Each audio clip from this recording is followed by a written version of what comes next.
Everyone, मैं हूं प्रियंका त्यागी और आप सबका स्वागत करती हूं इस यूट्यूब चैनल पर। आज हम लोग करने जा रहे हैं यूपी पुलिस कांस्टेबल के लिए मॉक टेस्ट। चलिए स्टार्ट करते हैं। इस मॉक टेस्ट में मैंने ज़्यादा क्वेश्चन नहीं लिए, थोड़े से ही क्वेश्चंस लिए हैं ताकि आपको पता लग जाए कैसे क्वेश्चंस आते हैं।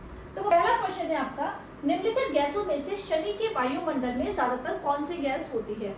देखो जो शनि है, शनि के वायुमंडल की बात करें तो उसमें दो गैस होती हैं। कौन कौन सी होती है? एक तो होती है आपकी हाइड्रोजन और एक होती है आपकी हीलियम। ठीक है, हीलियम। तो जो हाइड्रोजन होती है वो होती है लगभग 96.3%। ठीक है, 96.3%। और ये होती है आपकी लगभग 3.54% के आसपास होती है हीलियम। ठीक है, तो आपसे पूछा है कौन सी गैस ज्यादातर कौन सी गैस होती है, तो कौन सी गैस होती है यानी कि हाइड्रोजन, इसका सही आंसर हो जाएगा। ठीक है, अगला क्वेश्चन है, एक कार्य को 10 दिनों में, देखो ये टाइम एंड वर्क का क्वेश्चन है कि ए जो है किसी काम को 10 दिनों में करता है और बी उसी काम को 20 दिनों में करता है। बी उसी काम को 20 दिनों में करता है। ए करता है 10 दिनों में किसी काम को और बी करता है उसी काम को 20 दिनों में। ए 10 दिनों में करता है उसी काम को, बी 20 दिनों में करता है। यदि वे दोनों 2 दिनों एक साथ मिलकर काम करते हैं, 2 दिन तक दोनों ने एक साथ काम किया, तो पूछा कार्य का कितना भाग समाप्त होगा। यानी कि दोनों ने काम कर रहे हैं। सबसे पहले हमारा क्या काम होता है? टोटल वर्क फाइंड करना, यानी कि कुल काम कितना हुआ वो हमें फाइंड करना है। ठीक है, तो कैसे फाइंड आउट करेंगे? दोनों का एलसीएम लेंगे 10 और 20 का, तो कितना आ जाएगा 20। ये जो 20 आया है ये क्या आया? हमारा कुल काम। उसके बाद हम क्या करते हैं? एक दिन का काम निकालते हैं। एक किसी काम को 10 दिन में करता है, काम कितना है 20, तो एक दिन में कितना करेगा 2 और ये कितना करेगा 1। अब जब दोनों मिल जाते हैं तो दोनों मिलकर कितना करते हैं एक दिन में काम? ए ने एक दिन में करा 2 काम, बी ने एक दिन में करा 1 काम, तो टोटल काम एक दिन में कितना करा? 3, है ना। यानी कि एक दिन में दोनों ने करा कितना? 3 काम। अब 2 दिन तक करते हैं ना, तो 2 दिन में उन्होंने कितना काम किया होगा? 6। ठीक है, टोटल काम कितना है? 20। 6 काम दोनों मिलकर कर चुके हैं। तो पूछा है काम का कितना भाग खत्म हो गया। कितना भाग खत्म हो गया? 6/20। ठीक है, 6/20, यानी कि 2 3 6 और 2 धाम 20, यानी कि 3/10। ऑप्शन नंबर 1 सही इसका आंसर है।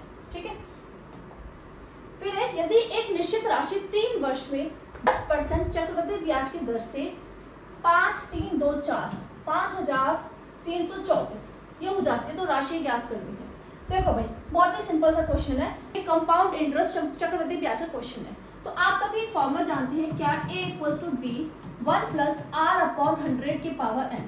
ये फॉर्मूला होता है जहां पर A क्या है? मिश्रधन, P क्या है? मूलधन। ठीक है, और R क्या है? ब्याज की दर, और N क्या है? टाइम है। अब यहाँ पे पूछा है कोई एक निश्चित राशि है, हमें यानी ये मूलधन नहीं पता, मिश्रधन दे रखा है कितना? 5324। ठीक है, 1 प्लस ब्याज की दर कितना है? 10/100, कितने टाइम में? 3। बहुत ही सिंपल सा क्वेश्चन है, तो यहाँ से हमें P की वैल्यू निकालनी है। जल्दी से इसको सॉल्व करते हैं और फिर इसकी वैल्यू निकालते हैं। तो कितना आ जाएगा यहाँ पे? 110/100। कितनी बार लिखोगे? 3 बार, है ना, 3 बार लिखोगे। अब सॉल्व करो इसको, 0 से 0 कैंसिल हो गया, 1 0 से 1 0 कैंसिल हो गया। ठीक है भाई, यानी कि P की वैल्यू कितनी आ जाएगी आपकी? 5324 × 100 × 100। अब देखो, आप लोगों को लगेगा कि कैलकुलेशन टफ है, कैलकुलेशन टफ नहीं है बिल्कुल भी। जो एग्जाम में क्वेश्चन आते हैं वो ऐसे आते हैं, वो वैल्यूज दी जाती है कि जो आराम से कट जाए। अब देखो यहाँ पर 11 × 11 × 11।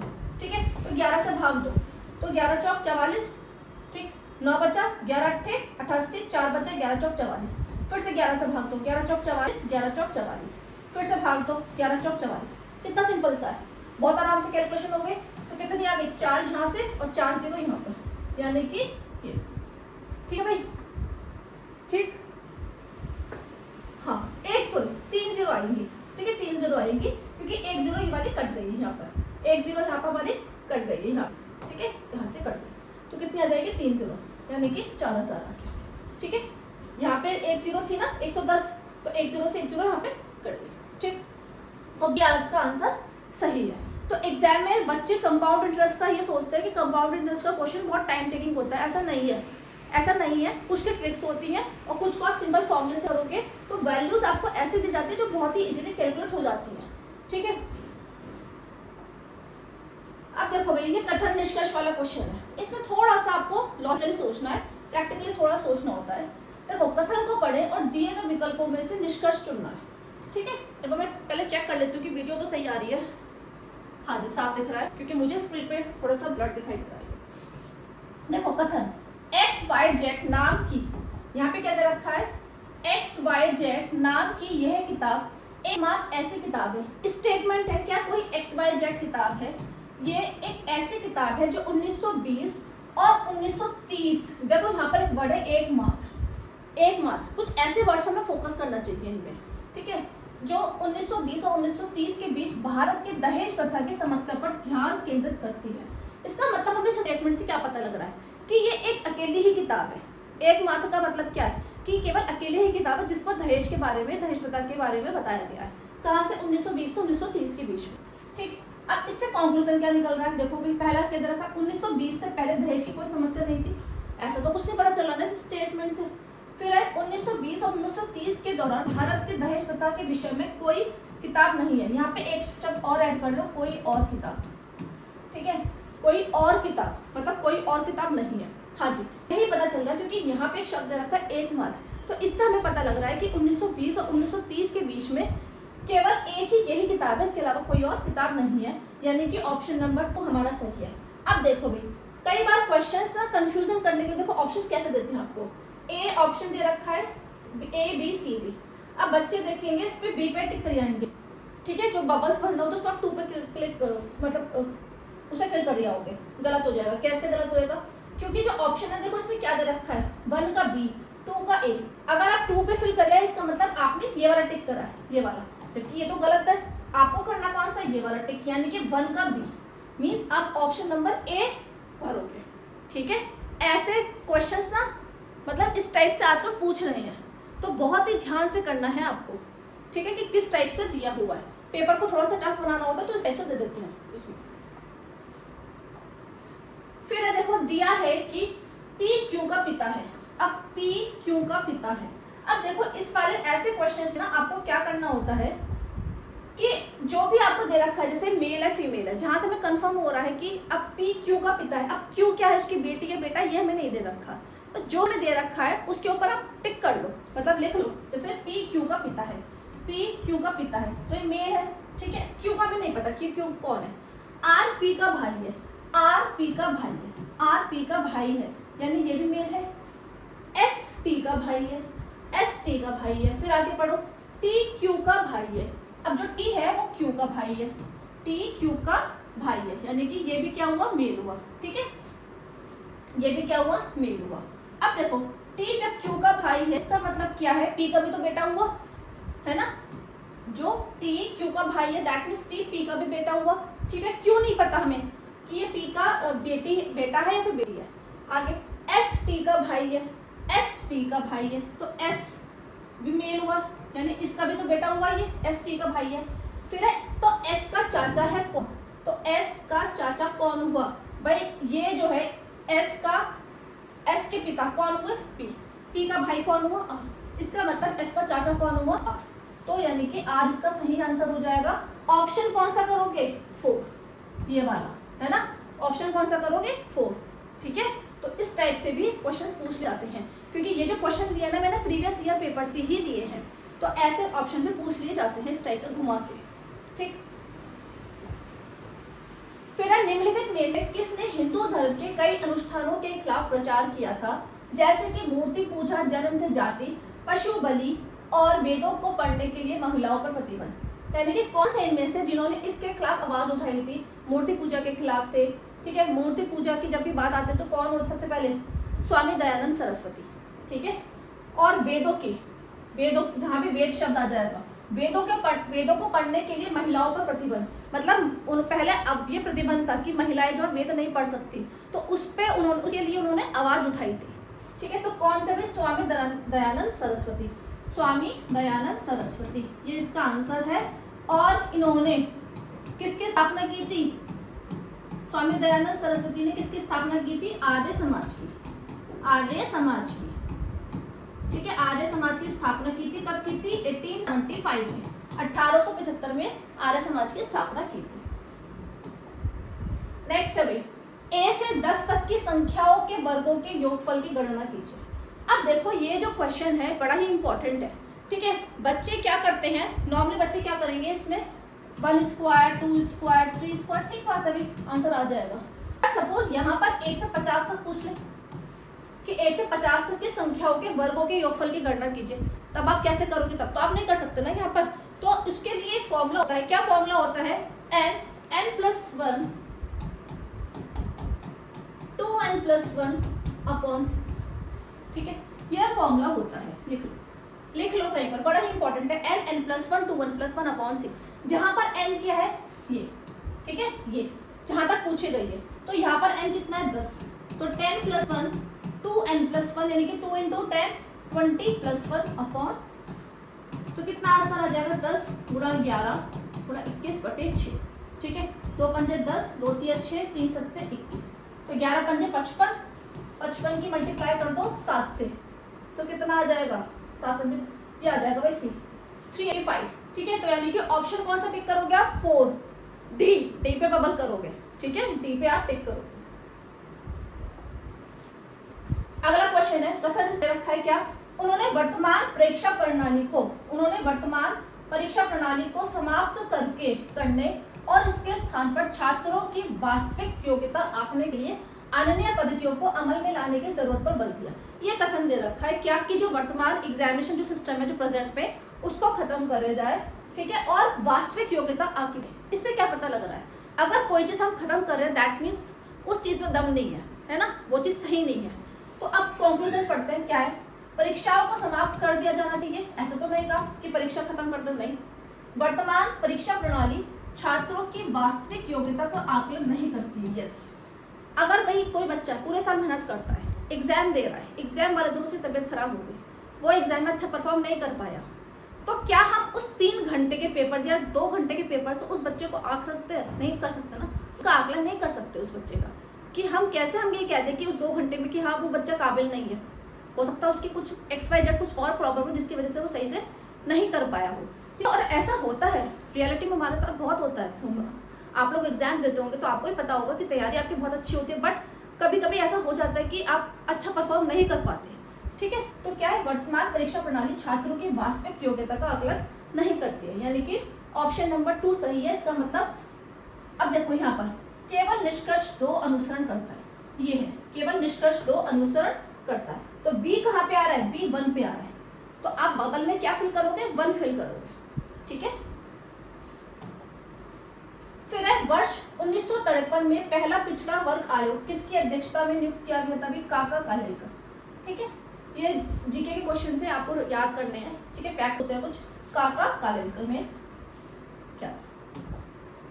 फिर है लाल बलुआ पत्थर का कौन सा प्रसिद्ध किला मुगल शासकों के शाही शहर को घेरता है, जिसमें जहांगीर महल, खास महल, दीवान ए खास और 2 खूबसूरत मस्जिदें शामिल है, तो कौन है भाई, आगरा फोर्ट, ठीक है, आगरा फोर्ट। अब देखो भाई रीजनिंग का क्वेश्चन है, एक निश्चित कोड भाषा में, अब इसको लिख लेते हैं, कैपलर, इसको हमने क्या लिखा है, इसको लिखा है क्या, EKLPRE, EKLPRE, ये लिखा है, इसका मतलब इंटरचेंज कर दिया उन्होंने, है ना, ऐसे यही तो कर रहे हैं, तो बस ऐसे कर दो। हमें गैलेक्सी को कैसे लिखोगे, GALAXY, तो कैसे लिखोगे, इंटरचेंज कर दो, AGALYX, ठीक है।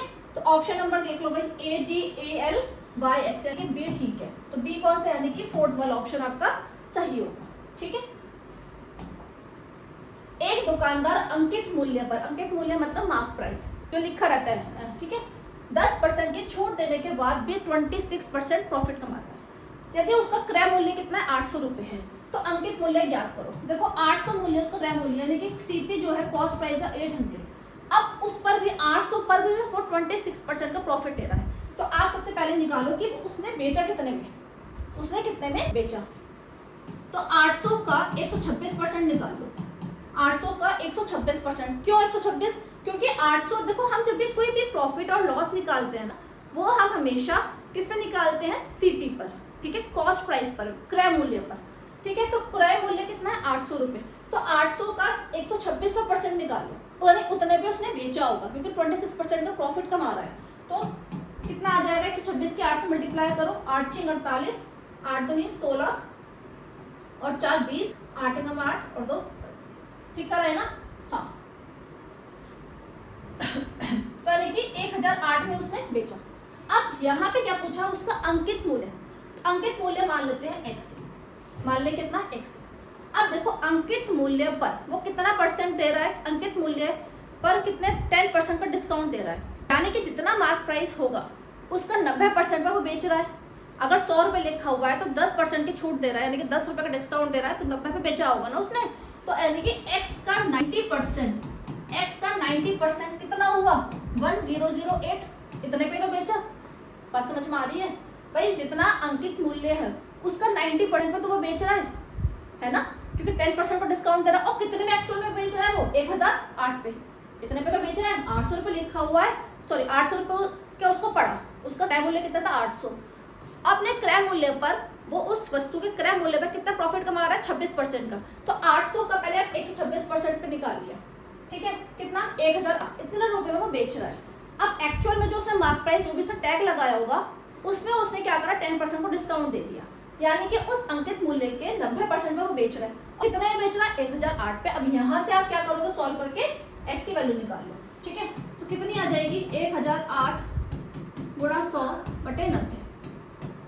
तो 9 से काट दो, 9 एकम 9, एक बचा 9 एकम 9, 9 दूनी 18, तो 1120, यानी कि ऑप्शन नंबर ए आपका सही है, ठीक है।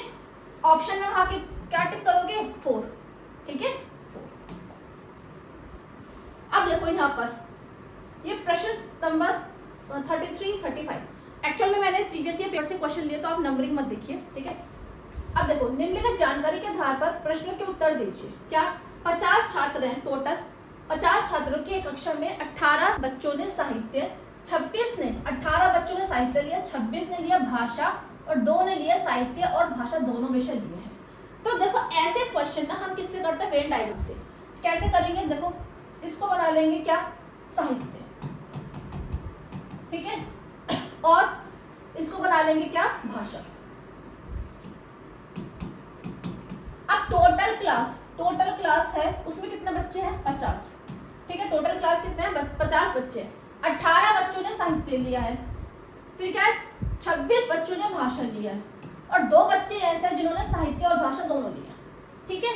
तो पहले तो ये देखो टोटल कितने स्टूडेंट्स हैं 50, 18 26, 18 और 26 कितने हो गए 8 और 6 14, 2 1 3 और 1 4, ठीक है 44 बच्चों ने पार्टिसिपेट किए, वो भाषा लिए हैं, ठीक है। अब देखो यहाँ पे क्या करा है, क्योंकि 2 जो है वो तो कॉमन है, 2 कॉमन है, 2 मतलब कैसे कॉमन हो गए, 2 बच्चे वो हैं जिन्होंने, सॉरी 2 भी इसमें ऐड करोगे, 2 बच्चे वो हैं जिन्होंने दोनों लिया है, साहित्य भी और भाषा भी, यानी कि 46 बच्चे हो गए।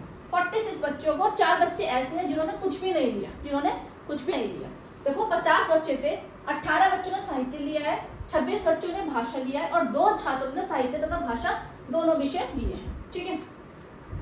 फिर कितने छात्रों ने एक ही विषय में नामांकन कराया है, तो कितने बच्चे हैं जिन्होंने एक ही विषय में नामांकन कराया है 18 और 26, इसे ऐड कर दो, कितना आ जाएगा अब यहाँ पे, एक सेकंड देखिए यहाँ पे थोड़ी सी मिस्टेक हो गई, इसको ठीक करते हैं, पहले इसको ठीक करते हैं।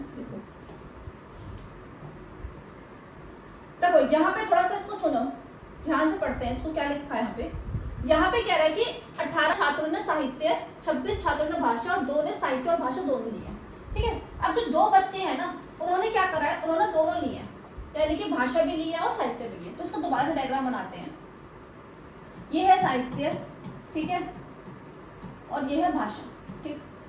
अब देखो 2 बच्चे ऐसे हैं जिन्होंने दोनों लिए हैं, 2 बच्चे ऐसे हैं जिन्होंने दोनों लिए हैं, भाषा भी लिया और साहित्य भी लिया।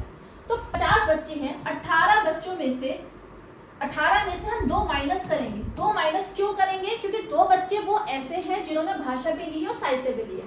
आगे बात समझ में, आप थोड़ा कंफ्यूज मत होना, इसमें बच्चे कंफ्यूज हो जाते हैं, ठीक। तो यानी कि 16 बच्चे वो हैं जिन्होंने केवल क्या लिया है, साहित्य लिया है, जिन्होंने केवल साहित्य लिया है। और भाषा की बात करें तो भाषा में क्या था, 26 छात्रों ने भाषा लिया है, 26 में से यानी कि 2 कौन से होगा 24 बच्चे वो हैं जिन्होंने भाषा लिया, और 2 बच्चे वो हैं जिन्होंने साहित्य भी लिया है और भाषा भी लिया है। बात समझ में आ रही है? बात समझ में आ रही है? देखो 18 छात्रों में साहित्य है, तो 18 तो बच्चे हैं। साहित्य वाले बच्चे अगर बात करें साहित्य में कौन कौन है भाई, अगर साहित्य की क्लास हो रही तो ये 2 बच्चे भी तो जाएंगे पढ़ने के लिए, यानी 16 और 2 18 हो गए। ऐसे अगर भाषा की क्लास हो रही है तो 24 और 2 26 बच्चे जाएंगे पढ़ने के लिए, यानी वो जो 2 बच्चे हैं ना वो इधर भी दोनों क्लास में बैठेंगे, साहित्य में बैठेंगे और भाषा में बैठेंगे। बात समझ में आ गई? ठीक है, तो बस यही ध्यान रखना था बस। अब क्या पूछा है यहाँ पे, कितने छात्रों ने एक ही विषय में नामांकन कराया है? एक ही विषय में नामांकन कराया है, कितने बच्चे हैं जिन्होंने, यानी कि 16 और 24। ठीक है, तो कितने आ जाएगा आपका 40 आ गया। कितना आ गया आपका 40 आ गया। फिर कक्षा के कितने छात्रों ने साहित्य या भाषा में नामांकन नहीं कराया है? कुछ भी नहीं लिया उन्होंने, तो कितने बच्चे हैं भाई? 16 और 24 40, 40 और 2 आपके कितने हो गए 42। ठीक है, 40 और 2 कितने हो गए 42, यानी कितने बच्चों ने नामांकन नहीं कराया? कितने बच्चों ने? 8। 50 बच्चे हैं ना, तो 50 में से माइनस कर दो 42, कितने हो गए 8। केवल साहित्य में नामांकन कराने वाले छात्रों की संख्या कक्षा के कुल छात्रों का कितना प्रतिशत है? साहित्य में, केवल साहित्य में, केवल साहित्य में कितना है 16। कक्षा में कुल कितने बच्चे हैं 50, उसका प्रतिशत पूछा है। ठीक है, 50 दूनी 100 यानी कि 32%। सही है, तो ऐसे हो गए भाई क्वेश्चन में। अब देखो भाई, पी क्यू की बहन है, पी क्यू की बहन है। अब क्यू कौन है? बहन है या भाई है पता नहीं, तो ये फीमेल है, इसका हमें नहीं पता। आर क्यू की माँ है, आर क्यू की माँ है, ये फीमेल हो गई। एस आर का पिता है, एस आर का पिता है, ये मेल हो गया। टी एस की माँ है, अरे टी एस की माँ है। ठीक, तो पी एस से किस प्रकार संबंधित है? पी एस से, इसका कोई रोल नहीं है, पी एस से पूछा है भाई। ये माँ है, माँ का बेटा, अब बेटे का जो भी होगी, ठीक है, अब आपको पता करना है। अब देखो भाई, यहाँ पे देखो पी क्यू का भाई है। आप ऐसा अमेजिंग इसे सोचो कि ये क्यों आप हो, ठीक है, आपके पापा, सपोज ये आप हो, ये आपकी बहन है, ठीक है, ये आपकी बहन है, ये आपके आर आपके पापा, ठीक है, आपकी पापा की माँ यानी कि आपकी दादी। तो आपकी दादी आपकी बहन की क्या लगी? दादी लगी ना, क्या लगी? दादी लगी। ठीक है, दादी या फिर देखो, अब यहाँ पे देखो क्या पूछा, पी एस से किस प्रकार संबंधित है? पी एस से किस प्रकार संबंधित है? अब बच्चे इसमें भी कंफ्यूज होते हैं। पी पूछा है, पी क्या लगी एस से, पी एस की क्या लगी? पोती, क्या लगी? पोती, है ना, पी क्या लगी? पोती। ठीक है, तो ऑप्शन क्या आएगा? डी आएगा। अगर ये होता कि एस पी से किस प्रकार संबंधित है, एस पी से, तो एस पी की क्या लगी? दादी। बस समझ में आ गई, यानी कि ऑप्शन नंबर डी यानी कि फर्स्ट पे टिक करो क्या। ठीक है, अब देखो भाई, ये है एक रीजनिंग का क्वेश्चन, इसमें पूछा क्वेश्चन मार्क, यहाँ पे क्या आएगा? ठीक है, तो थोड़ा सा दिमाग लगाते हैं।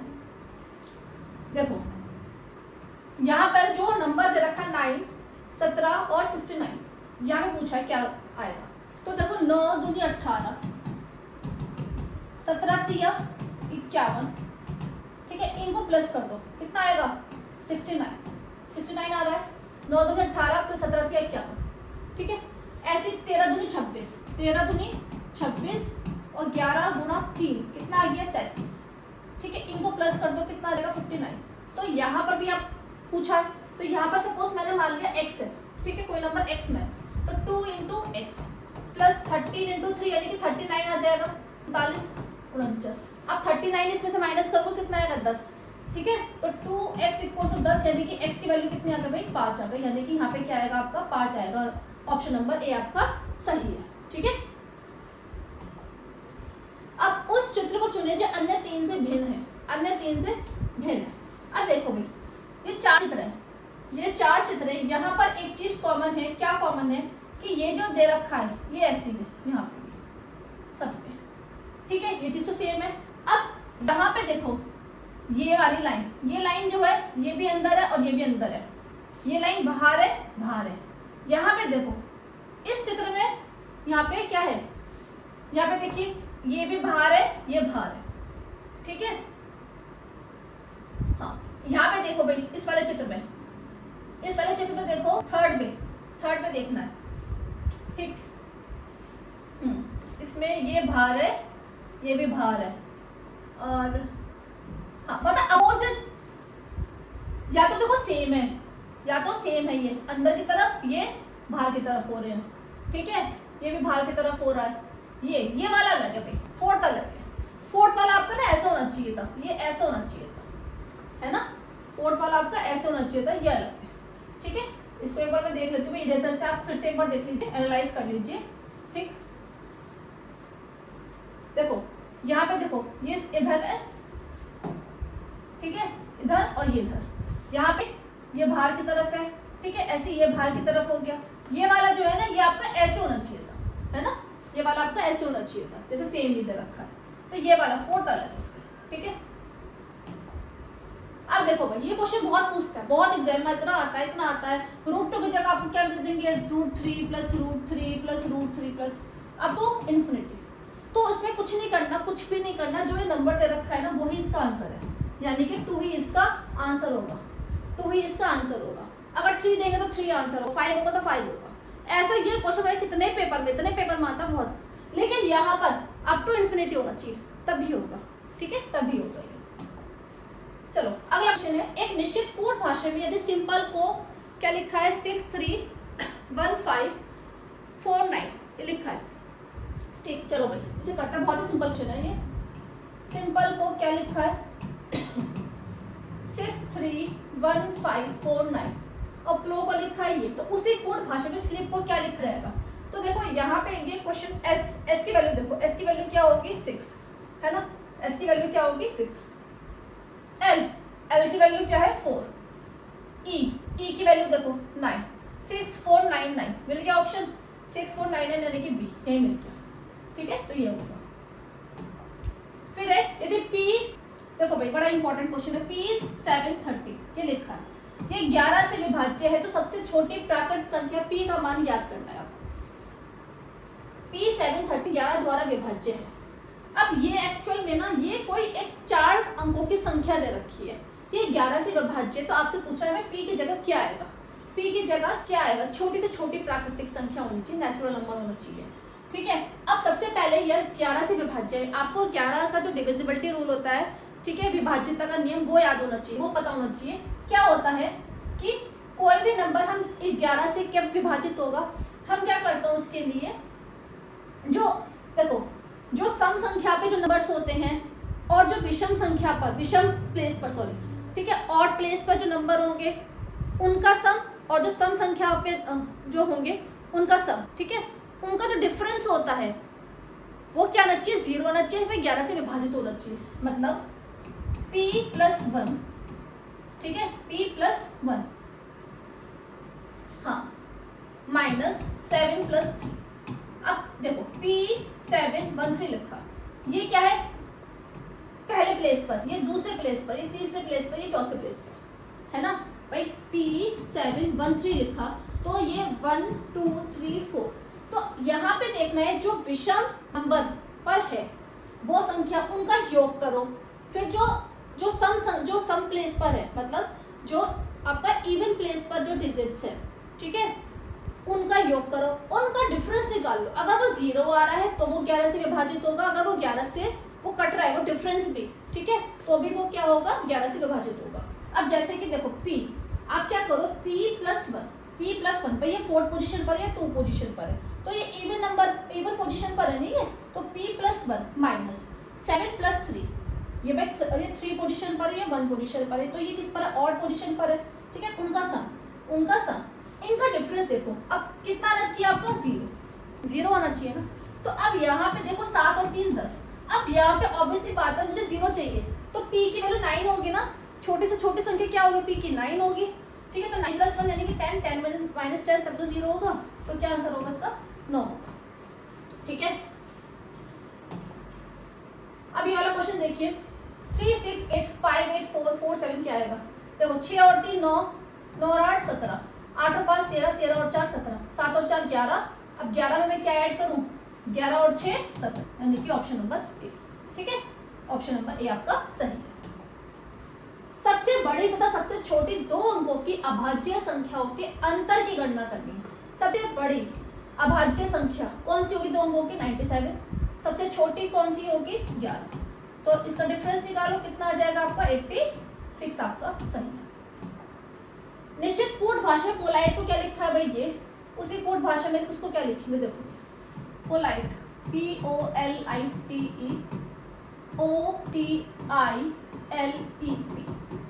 ठीक है, हमें किसको लिखना है SUITOR, ठीक, इसको क्या लिखेंगे। अब देखो जो यहाँ पे जो अल्फाबेट्स है वो कुछ भी नया अल्फाबेट नहीं आया, इसका मतलब क्या है, इस पे बस हमने अल्फाबेट की पोजीशन को चेंज करा है, तो चेंज ही करना है। यहाँ पे भी O को धर ले गए, P को धर ले गए, ऐसे U को धर ले आओ, S को इधर ले आओ, ठीक है। उसके बाद L को कहाँ ले जाओ, L को इधर ले जाओ, तो I को हम क्या ले जाएंगे, I को इधर ले जाएंगे, ठीक है, I को इधर ले गए, ठीक है, फिर इसको इधर ले गए, इसको इधर ले गए, ठीक है भाई। TE तो E को इधर ले गए, यानी कि R इधर आ जाएगा, अब O हमारा इधर आ जाएगा, तो UOTIRS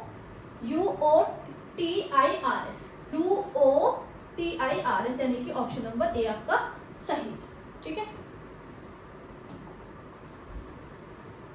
क्या देखो एक निश्चित कोड भाषा में रफ ये लिखा है हमने, हैंगर को ये लिखा है, तो ऑनर को क्या लिखेंगे, देखो भाई कोड देखो H का कोड क्या है, यहाँ पर H का कोड 6 है ना, यहाँ पे 6 है तो यहाँ पे 6 होगा। O का कोड देखो यहाँ पे 7 है, ठीक है, तो यहाँ पे क्या होगा 7 होगा। N देखो N का क्या है 4, O का क्या है 7, U का क्या है U का 9, ठीक है, तो 6 7 4 7 9, तो यही आ गया आपका, ठीक है, ये पहला, ठीक। फिर एक तस्वीर की ओर संकेत कर रमेश कहता है वह राहुल है, मेरे भाई के पुत्र के इकलौते पैटर्नल अंकल की पत्नी का भाई है।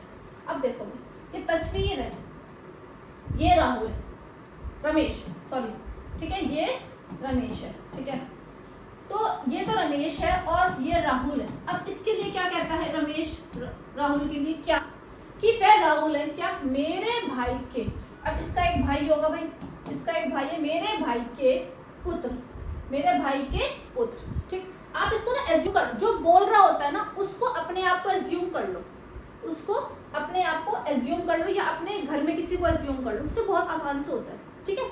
जस्ट फॉर एग्जाम्पल मैंने एज्यूम करा जो ये रमेश है, जो ये रमेश है, या आप इसको अपना कोई भी फादर मान लो, ठीक है, उससे क्या होगा आसान हो जाएगा आपके लिए क्वेश्चन। अब आपके फादर सपोज कह रहे हैं क्या कि वह राहुल मेरे भाई के पुत्र, यानी कि आपके, अब आपके अगर पापा ये कहेंगे कि मेरे भाई के पुत्र, मेरे भाई यानी कि आपकी क्या लगे ताऊ या चाचा के पुत्र, ठीक है, आपका कजन लगा ना, कि इकलौते पैटर्नल अंकल। अब आपके कजन का इकलौता पैटर्नल अंकल कौन होगा, आपके पापा ही होंगे, की पत्नी यानी आपकी मदर का भाई है, आपकी मदर का भाई यानी आपके मामा लगे, तो आपके मामा आपके पापा के क्या लगे, क्या लगे ब्रदर इन लॉ, क्या लगे ब्रदर इन लॉ, ठीक है, ब्रदर इन लॉ लगे, सही है। तो ऐसे क्वेश्चन ये करते हैं, ठीक, तो ऐसे आप जो भी बोल रहा है ना उसको अपने आप को एज्यूम कर लो, ठीक, या फिर आप अपने घर में किसी को एज्यूम कर लो, तो उससे बहुत आसानी से क्वेश्चन हो जाते हैं। अब देखो यहाँ पर इसमें से आपको ऑड वन चुनना है, ठीक है भाई। यहाँ पे देखो ये फिगर है, यहाँ पे इसमें जो ये आकृति है इसमें 5 लाइन्स है, ठीक, 5 फिर 4 हुई, फिर कितनी हुई 6 हुई, 5 4 6, इसमें देखो 5 1 2 3 4 5, फिर 4 हुई, फिर 3 हुई, यहाँ पे 3 4 5 3 4 5, इसमें देखो 6 5 4 6 5 4। अब देखो इसमें से ऑड वन देखो, ठीक है, ऑड वन देखनी है, देखो ये घटता हुआ क्रम है, ये बढ़ता हुआ क्रम है, ये घटा हुआ क्रम है, ये कोई सा भी क्रम नहीं है, तो यही इसका आंसर है, ठीक है। या तो इसमें सब या तो घटते हुए या फिर बढ़ता हुआ, कोई एक पर्टिकुलर सीक्वेंस होना चाहिए, बट ये क्या है कुछ भी सीक्वेंस नहीं, यानी कि यही इसका ऑड वन आंसर। फिर एक समकोण त्रिभुज में कर्ण लंब से 4 सेंटीमीटर लंबा है, ये समकोण त्रिभुज लिया है, उसमें जो कर्ण है लंब से 4 सेंटीमीटर लंबा है, जो आधार से 4 सेंटीमीटर लंबा है, तो आधार मान लो x, लंब मान लो आपने x + 4, उससे भी 4 सेंटीमीटर यानी कि x + 8, तो आधार की लंबाई आपको निकालनी है, आधार की लंबाई आपको निकालनी है। चलो कैसे करेंगे, पाइथागोरस थ्योरम से। पाइथागोरस थ्योरम क्या होती है, कर्ण का स्क्वायर बराबर लंब का स्क्वायर प्लस आधार का स्क्वायर, यानी कि x + 8 का स्क्वायर, x + 8 का whole square equals to x + 4 का whole square plus x square. अब a + b का होल स्क्वायर का फॉर्मूला अप्लाई कर लेंगे यहाँ पर, ठीक है, A square plus B square plus 2ab। तो कितना आ जाएगा, x square plus 64 plus 16x equals to यहाँ पे भी अप्लाई करेंगे।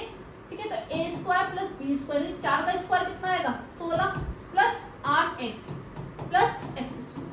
ठीक है, सब जानते होंगे पाइथागोरस थ्योरम। तो क्लियर हो गई बात, एक्स स्क्वायर से एक्स स्क्वायर ये कैंसिल हो गया, कितना आ गया यहाँ पर 64 और 16x equals to 8x plus 16 plus x square.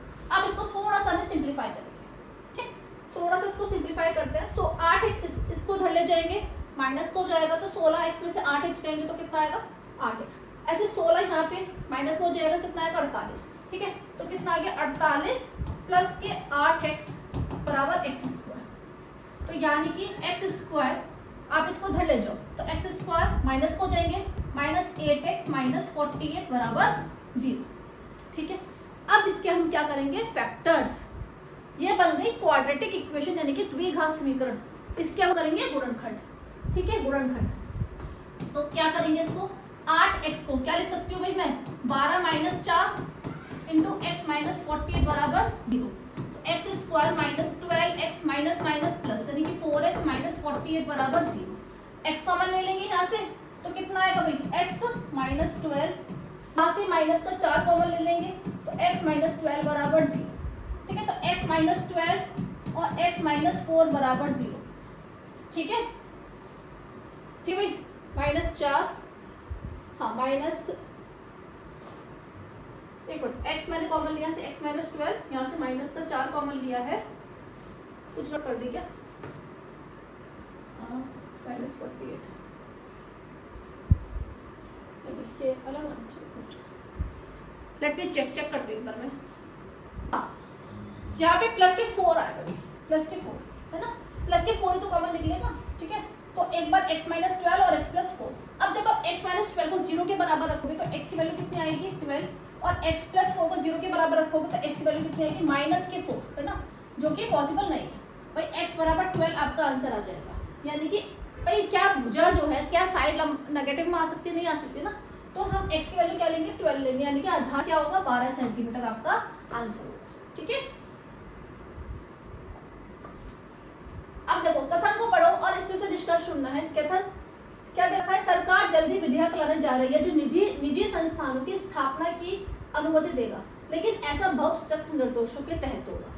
अब हमें इससे क्या पता चल रहा है कि सरकार जो विधेयक लाने जा रही है कि जो निजी संस्थान है उनकी स्थापना होनी है या नहीं होनी उसकी अनुमति देगा। अब कहीं ना कहीं हमें पता चल रहा है कि बहुत ज़्यादा प्राइवेट यूनिवर्सिटीज़ खुलती जा रही है, आप खुद देखो है ना, इतनी प्राइवेट यूनिवर्सिटीज़ अब खुल रही हैं। तो लेकिन ऐसा बहुत सख्त निर्देशों के तहत होगा, यानी कि ऐसा नहीं कि कोई भी स्थापना हो जाएगी प्राइवेट यूनिवर्सिटी की, कुछ सख्त निर्देश होंगे। अब कंक्लूजन देखते हैं, क्या हमारे देश में अब भी कुछ निजी संस्थान है, इससे अब ऐसा कुछ नहीं पता चल रहा। अधिक संस्थानों की मांग में तेजी आ रही है, बिल्कुल सही बात है ना, संस्थानों की मांग में तेजी आ रही है। इस तरह के निर्देशों को संसद को सूचित किए बिना भी जारी किया जा सकता है, ऐसा कुछ नहीं है। सरकार निजी क्षेत्र में कुछ भी स्थापित करने का निर्देश देती है, ऐसा भी कुछ नहीं है। तो क्या ऑप्शन होगा इसका कि आज संस्थानों की मांग में तेजी आ रही है। ठीक है, तो ये हमने कुछ क्वेश्चंस किए थे यूपी पुलिस कांस्टेबल के लिए, बड़े ही इंपॉर्टेंट थे ये क्वेश्चंस, इसी टाइप के आपके एग्जाम में पूछते हैं। और वीडियो अच्छी लगी तो प्लीज़ लाइक करना, चैनल को सब्सक्राइब कर देना।